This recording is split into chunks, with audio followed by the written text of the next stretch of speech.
All right, guys, here's chapter 6 of Matilda. There was no doubt in Matilda's mind that this latest display of foulness by her father deserved severe punishment, and as she sat eating her awful fried fish and fried chips and ignoring the television, her brain went to work on various possibilities. By the time she went up to bed, her mind was made up. The next morning she got up early and went into the bathroom and locked the door. As we already know, Miss Wormwood's hair was dyed a brilliant platinum blonde, very much the same glistening silvery color as a female tightrope walker's tights in a circus. The big dyeing job was done twice a year at the hairdresser's, but every month or so in between, Mrs. Wormwood used to freshen it up by giving it a rinse in the wash basin with something called platinum blonde hair dye extra strong. This also served to dye the nasty brown hairs that kept growing from the roots underneath. The bottle of platinum blonde hair dye extra strong was kept in the cupboard in the bathroom, and underneath the title on the label were written the words, "Caution, this is peroxide, keep away from children." Matilda had read it many times with fascination. Matilda's father had a fine crop of black hair which he parted in the middle and of which he was exceedingly proud. "Good strong hair," he was fond of saying, "means there's a good strong brain underneath." "Like Shakespeare," Matilda had once said to him. "Like who?"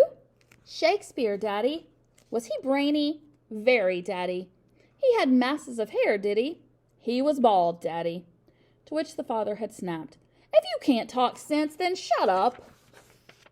Anyway, Mr. Wormwood kept his hair looking bright and strong, or so he thought, by rubbing into it every morning large quantities of a lotion called Oil of Violets Hair Tonic. A bottle of this smelly purple mixture always stood on the shelf above the sink in the bathroom, alongside all of the toothbrushes, and a very vigorous scalp massage with oil of violets took place daily after his shaving was completed. This hair and scalp massage was always accompanied by loud masculine grunts and heavy breathing and gasps of, "Ah, that's better, that's the stuff, rub it right into the roots," which could be clearly heard by Matilda in her bedroom across the corridor. Now, in the early morning privacy of the bathroom, Matilda unscrewed the cap of her father's oil of violets and tipped 3/4 of the contents down the drain. Then she filled the bottle up with her mother's platinum blonde hair dye, extra strong. She carefully left enough of her father's original hair tonic in the bottle so that when she gave it a good shake, the whole thing still looked reasonably purple. She then replaced the bottle on the shelf above the sink, taking care to put her mother's bottle back in the cupboard. So far, so good. At breakfast time, Matilda sat quietly at the dining room table eating her cornflakes. Her brother sat opposite her with his back to the door, devouring hunks of bread smothered with a mixture of peanut butter and strawberry jam. The mother was just out of sight around the corner in the kitchen, making Mr. Wormwood's breakfast, which always had to be 2 fried eggs on fried bread with 3 pork sausages and 3 strips of bacon and some fried tomatoes. At this point, Mr. Wormwood came noisily into the room. He was incapable of entering any room quietly, especially at breakfast time. He always had to make his appearance felt immediately by creating a lot of noise and clatter. One could almost hear him saying, "It's me! Here I come! The great man himself, the master of the house, the wage earner, the one who makes it possible for all of the rest of you to live so well. Notice me and pay your respects." On this occasion, he strode in and slapped his son on the back and shouted, "Well, my boy, your father feels he's in for another great money-making day today at the garage. I've got a few little beauties I'm going to flog to the idiots this morning. Where's my breakfast?" "It's coming, treasure," Miss Wormwood called from the kitchen. Matilda kept her face bent low over her cornflakes. She didn't dare look up. In the first place, she wasn't at all sure what she was going to see. And secondly, if she did see what she thought she was going to see, she wouldn't trust herself to keep a straight face. The son was looking directly ahead out of the window, stuffing himself with bread and peanut butter and strawberry jam. The father was just moving around to sit at the head of the table when the mother came sweeping out from the kitchen carrying a huge plate piled high with eggs and sausages and bacon and tomatoes. She looked up. She caught sight of her husband. She stopped dead. Then she let out a scream that seemed to lift her right up into the air, and she dropped the plate with a crash and a splash onto the floor. Everyone jumped, including Mr. Wormwood. "What the heck's the matter with you, woman?" he shouted. "Look at the mess you've made on the carpet." "Your hair!" the mother was shrieking, pointing a quivering finger at her husband. "Look at your hair! What have you done to your hair?" "What's wrong with my hair, for heaven's sakes?" he said. "Oh, my God, Dad, what have you done to your hair?" the son shouted.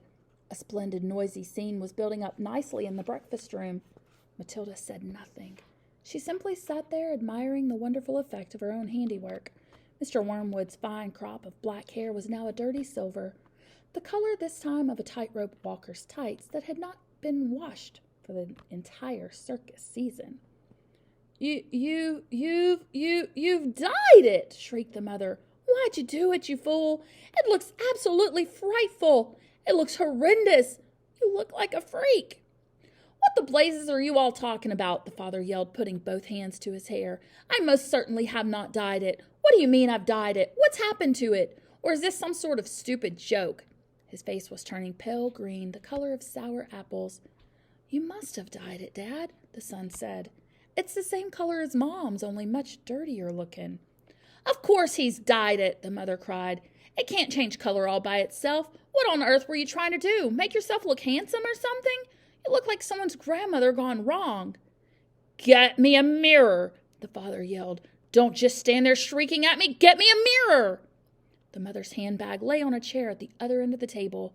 She opened the bag and got out a powder compact that had a small, round mirror on the inside of the lid. She opened the compact and handed it to her husband. He grabbed it and held it before his face, and in doing so spilled most of the powder all over the front of his fancy tweed jacket. "Be careful!" shrieked the mother. "Now look what you've done. That's my best Elizabeth Arden face powder." "Oh, my God!" yelled the father, staring into the little mirror. "What's happened to me? I look terrible. I look just like you, gone wrong. I can't go to the garage and sell cars like this. How did it happen?" He stared around the room, first at the mother, then at the son, and then at Matilda. "How could it have happened?" he yelled.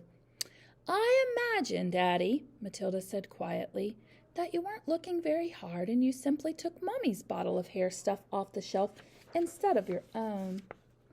"Of course that's what happened," the mother cried. "Well, really, Harry, how stupid can you get? Why didn't you read the label before you started splashing the stuff all over you? Mine's terribly strong. I'm only meant to use 1 tablespoon of it in the whole basin of water, and you've gone and put it all over your head neat. It'll probably take all your hair off in the end. Is your scalp beginning to burn, dear?" "You mean I'm going to lose all my hair?" the husband yelled. "I think you will," the mother said. "Peroxide is a very powerful chemical. It's what they put down the lavatory to disinfect the pan, only they give it another name." "What are you saying?" the husband cried. "I'm not a lavatory pan. I don't want to be disinfected." "Even diluted like I use it," the mother told him, "it makes a good deal of my hair fall out, so goodness knows what's going to happen to you. I'm surprised it didn't take the whole of the top of your head off." "What shall I do?" wailed the father. "Tell me quick what to do before it starts falling out." Matilda said, "I'd give it a good wash, Dad, if I were you, with soap and water, but you'll have to hurry." "Will that change the color back?" the father asked anxiously. "Of course it won't, you twit," the mother said. "Then what do I do? I can't go around looking like this forever." "You'll have to have it dyed black," the mother said, "but wash it first or there won't be any there to dye." "Right," the father shouted, springing into action. "Get me an appointment with your hairdresser this instant for a hair-dyeing job.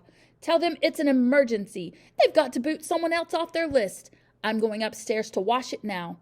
With that, the man dashed out of the room, and Mrs. Wormwood, sighing deeply, went to the telephone to call the beauty parlor. "He does do some pretty silly things now and again, doesn't he, Mummy?" Matilda said. The mother, dialing the number on the phone, said, "I'm afraid men are not always quite as clever as they think you are. You will learn that when you get a bit older, my girl." That's it.